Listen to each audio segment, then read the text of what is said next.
What's going on, y'all? It's your boy Bones to go back here with another episode of Conversations That Cure. I'm alongside the team. Michael Ryder, aka Ryder Grooms. Gregory Sturkey Pops.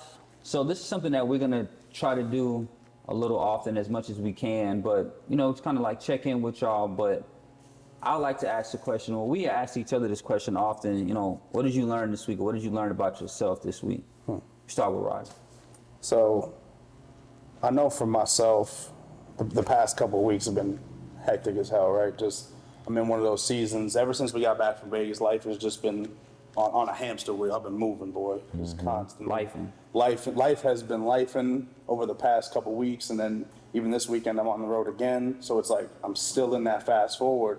But I know for myself, going through this storm that I'm in right now of life, like I finally was able to have a moment the other night where I was able to sit down and just have that deep breath. Like, okay, nothing needs to be done. I don't have any obligations. I'm able to just sit and be with myself, because I haven't had that through these past couple of weeks, through like all the trials and tribulations, moving and handling life as it comes. So Saturday, sitting in my house, didn't have nothing going on. I just sat down. I put on one of the football games that night, and I sat there and I was like, all right, like let me spend some time with myself. Spend some time doing something that I enjoy, watching football, watching sports. But I took some time to sit there and reflect a little bit over the past couple weeks, past couple days. And one of the biggest things that stuck out to me during that time is like I can identify my blessings, and I can learn my lessons a lot through hindsight. That's one of the biggest things that stuck out to me in that little moment of me just finally sitting with myself through this like rapid storm that I've kind of been going through. And a lot of the times in my past, I might not have seen that so easily, right? Like I might look at a situation or a scenario or whatever it might be and not see the lesson or not see what was coming about from it, right?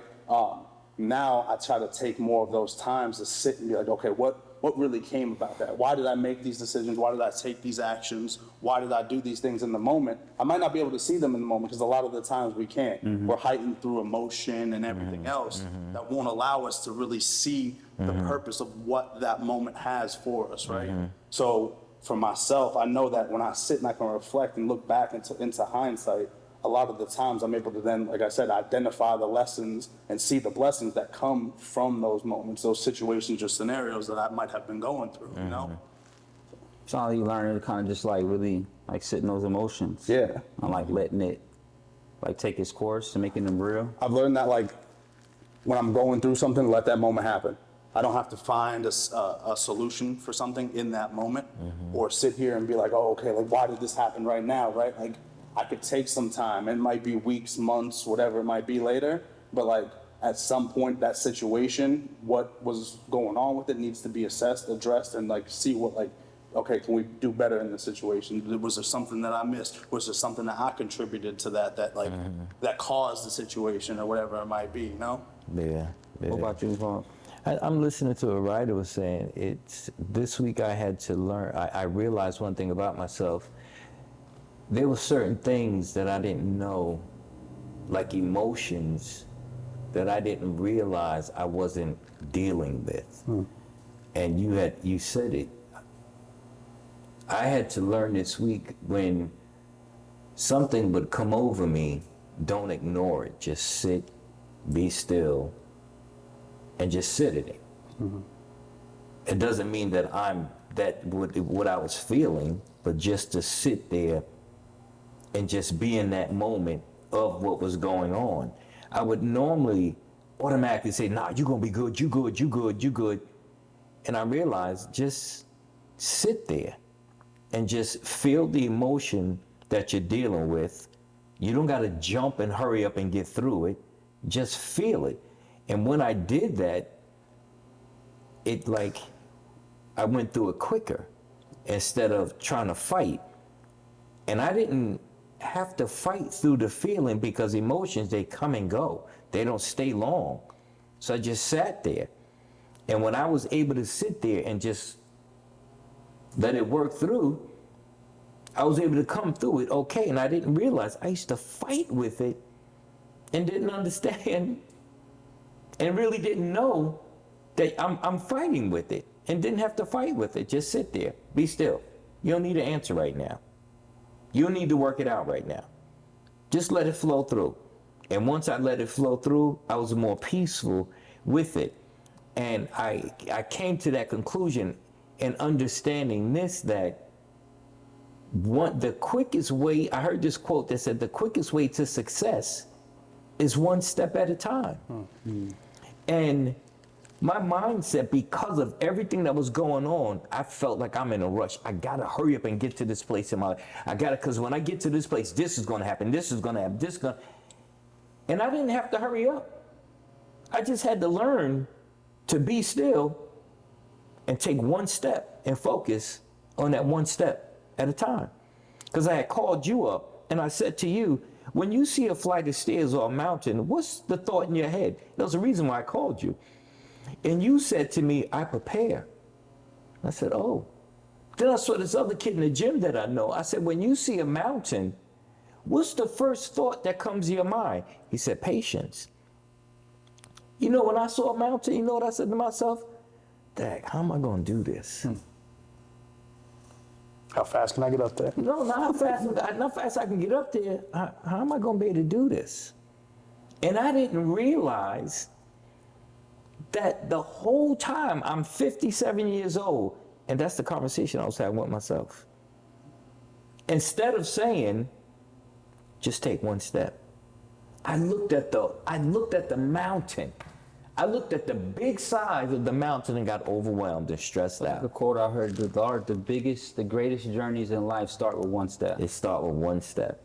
And this greatest week journey. has been a one-step realization for me. Yeah. A one step, the power of taking one step. Because as a child, I'll never forget when you first took your steps. You had a red bandana on your head, and we would just sit and we let you stand, and you took a step. And I think you took like 2 steps, and you just popped down on your butt. I didn't get upset when you sat down. I was celebrating the fact that you took 3 or 2 steps. We was excited. But now that we're older, we don't look at the fact that it's the same process. It's the same process. We don't look at that. We don't look at it. Now it's And I not think- enough. Yeah, because now I think I looked at it like that because I felt like I was so overwhelmed with where I was at. And I thought I needed to hurry up. I didn't need to hurry. The thing I need to do was to hurry up and take just One step. one step. What you learned this week? It's weird because it's a lot of that. Like a lot. Ironically, a lot of that. I'll share a little bit about that. But one thing I've been studying like now, I just got a book from Bob Proctor called Change Your Paradigm, Change Your Life. And I've been listening to Bob Proctor for a while, him and Bruce Lipton. And they really Bob Proctor talks about, success, positive thinking, understanding the power of your thoughts and how you speak to yourself. And then Bruce Lipton speaks on the importance of reprogramming your subconscious and how the human brain is nothing but a computer program. And in order to get different results, you have to reprogram certain habits and ways of life and thinkings and conversations and the things that you consume, whether it be your food, your conversation that you have with people, or stuff that you read. So I bought that book. I'm gonna start that up. But I was watching Bob Proctor on an interview, and it was just like he just spoke about success, and I just thought it was so dope, because somebody that's in a position where the world will label him as being successful, he doesn't view himself any more successful than somebody who's able to provide for their family. Mm-hmm. And that was big to me because I've always known that, but success is measured differently amongst people. So that was something that I really kind of like gravitated towards. And Bob Proctor, he said, he said a quote, I'm trying not to misquote it, but I'm gonna give you like a general. And he was like, never say that you can't do something. Whenever you think that you can't do something, it's more so a conversation you need to have with yourself. Don't say you can't do it, just say I haven't learned how to do it yet. That's a great quote. And when I think about that, I was like, damn, it's like if we apply that to everything in life, it's like, well, I can't do that. Instead of saying I can, it's like, no, somebody's doing it, so it's possible. And even if anybody isn't doing it, there's been things that nobody's ever done, but they need to see somebody else do it to do it first. So it is attainable to do it.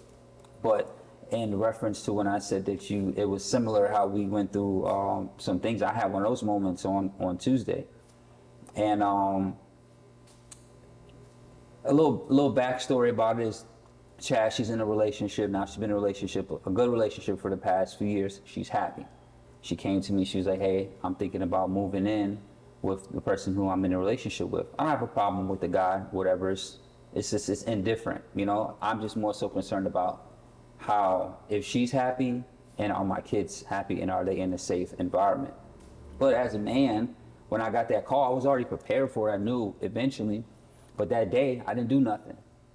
I didn't do nothing at all. And I think that was the first time in my life where I knew I didn't feel good, but I didn't make myself try to feel better. I let myself sit there and ask questions. Well, why are you feeling some type of way? And then I was like, well, I feel a way because of X, Y, Z. And then when I asked my question, well, the way that you feel, is that something that's in your control or out of your control? Well, it's in my control. Okay, so now that I know that this is something that these emotions that I feel towards this scenario are in my control, it means that I can dictate how I respond to it emotionally now. So now I'm able to recognize this is what triggered it, this is the cause, here's my level of accountability, these are the things that I can control, what are you gonna do about it now? And once I figured out what I was gonna do about it now, the reality of it is no present father is ever gonna be okay with their children being around another man, because you don't know what they may try to implement into your child. But I had to remember the type of relationship that I have with my children. And as long as I'm doing what I do and what I'm supposed to do for my children, nobody can hinder that.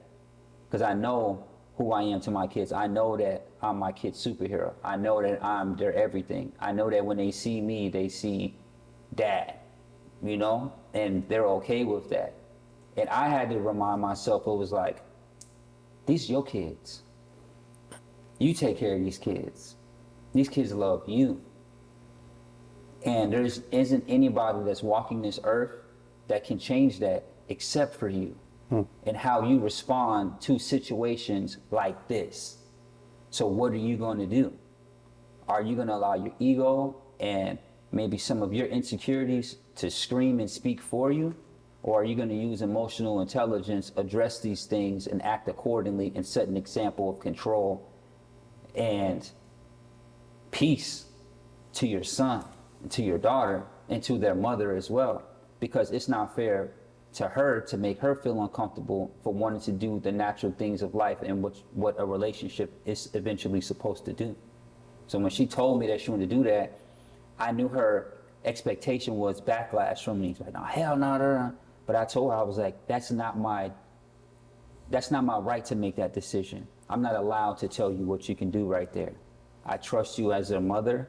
I know that you wouldn't put our kids in any situation. And I said, I also have peace in the situation because I know if anything was to happen to you or the kids, I know where I'm willing to take it. So once I had that conversation and reassuring her, like, no, live your life. You're supposed to be happy. You deserve to be happy. I want you to be happy because if you're happy, our children are happy. Yes. And we're both doing the best we can do to raise two good human beings. That's it. And if it's gonna take me having to address some uncomfortable conversations with myself as a father and as a man and as a provider in order to make life easier for my children and to make you feel that you're a good mother and that I view you as a good mother, I'm okay with doing that. And I'm going to do that. So this week on Tuesday, I didn't get out of my bed the whole day because I'm human, because I'm a man. You know what I'm saying? I'm not perfect. I'm not a superhero that my kids think I am. So I had to take one step at a time. I had to sit in those emotions. I had to work through those conversations with myself and make it real and not try to act like it's not there. Fine. So in actuality, Tuesday was a mountain for me. And instead of me saying, how am I gonna get to the top of this mountain? I said to myself, what are the tools I'm gonna need to make this journey? What things am I gonna have to change with myself? How am I gonna have to condition myself to be able to progress in the elevation of this mountain? what kind of shoes am I gonna have to need? What kind of shoes I'm gonna need to move on this terrain? You know what I'm saying? I sat down, I started thinking about the tools that I'm gonna need for this new mountain that I'm about to go up against. And I didn't look at it as insurmountable. It was like, if that's there, it means that I'm supposed to get over it because there's something more for me and my children on the other end. I want to give you, as you were sitting there talking about that, I'm like reflecting because I know you texted me. You texted me that day and we had a conversation. And before you even got into all that, you asked about me. And trying not to do this, but you asked, you said, yo, how you doing? How's everything going? What's your situation? And blah, blah, blah. And I'm like, and instant reaction, I'm good. You know, I'm just busy because that's what I'll do. Do it all, bro. That's what I do. I stay busy. And you said, I know Ryder stays busy, but how's Mike? And nobody asks those things, bro. I don't have too many people in my life who ask how Mike is. So I thank you for that,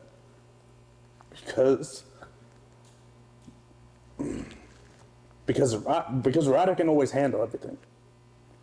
Mike sometimes has to hide because I have to show up. I gotta show up as a business owner. I gotta show up as the father. I gotta show up for my clients and the people that need me. So Mike sometimes has to take that back burner.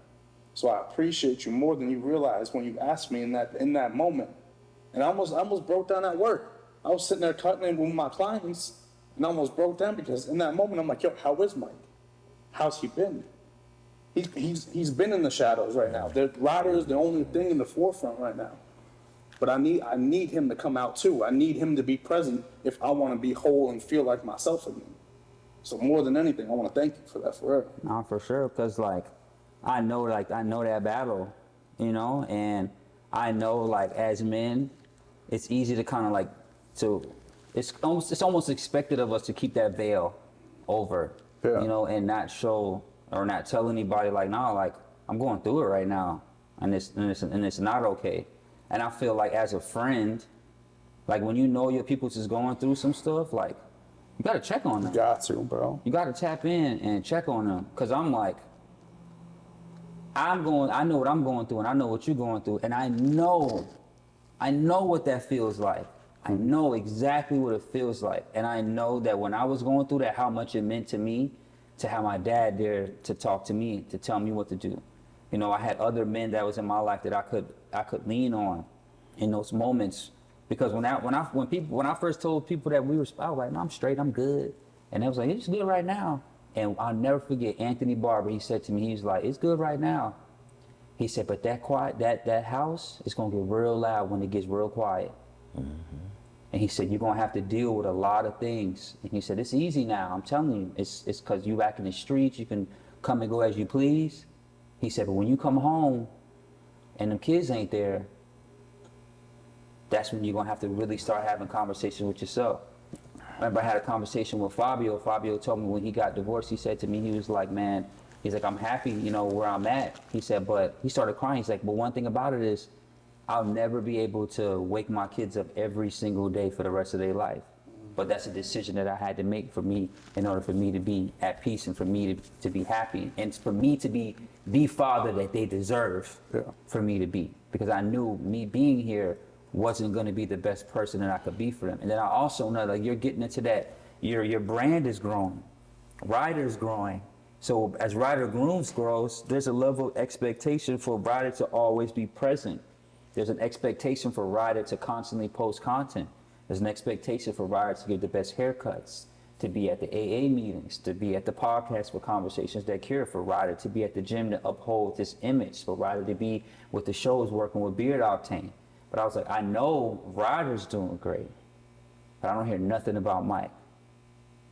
And I know that, and I asked that question because a lot of people didn't ask me, or they didn't understand that Bones and Corey was two different people because I merged them so well together. You know, people thought that I'm confident. No, hell no, there was two different people. Yeah. You know what I'm saying? But I knew I had to learn the balance, and I just wanted to remind you, and I asked you that question to remind you of the importance of the balance and who's more important. Like I say all the time, there can never be a Bones to Goat without Corey, but there will always be a Corey without Bones to Goat. There will never be a Ryder Grooms without Mike, but there will always be a Michael Ryder without Ryder Grooms.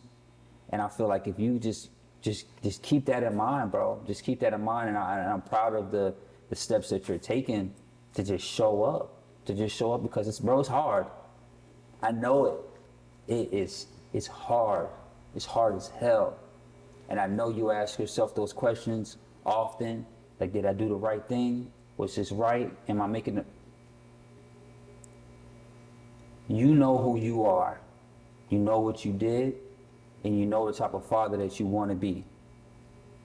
You know what type of father you want to be, bro, and I'm proud of you, the type of man that you are and the father that you are and the way that you hold yourself accountable. Your drive and your discipline to yourself inspires me in my own life, you know? So like this week, it seemed like that was the common factor. You know, ironically, we all pretty much kind of spoke to each other, not even knowing that we were all really dealing with the same thing. And we ain't had this conversation with nobody, with each other off screen, off camera, nothing. We literally said we're gonna get on camera, we just gonna talk about what we learned this week. And y'all seeing legitimate, organic, like this is what the week had entailed for us. But man, look, another great episode, checking in with you guys, man. Thank y'all so much for tuning in and giving us your time and your attention and following us. If you aren't already, please hit that subscribe button, you know, like the video, drop a comment down below, share, follow us on all of our social media platforms. We're Conversations That Cure. Cure is Q-U-R-E. We're on TikTok, we're on Instagram as well. Please engage with us. Once again, I'm Corey Sturkey, aka Bones the Goat. Michael Ryder, aka Ryder Grooms. Gregory Sturkey, Pops. We'll see y'all later. Peace.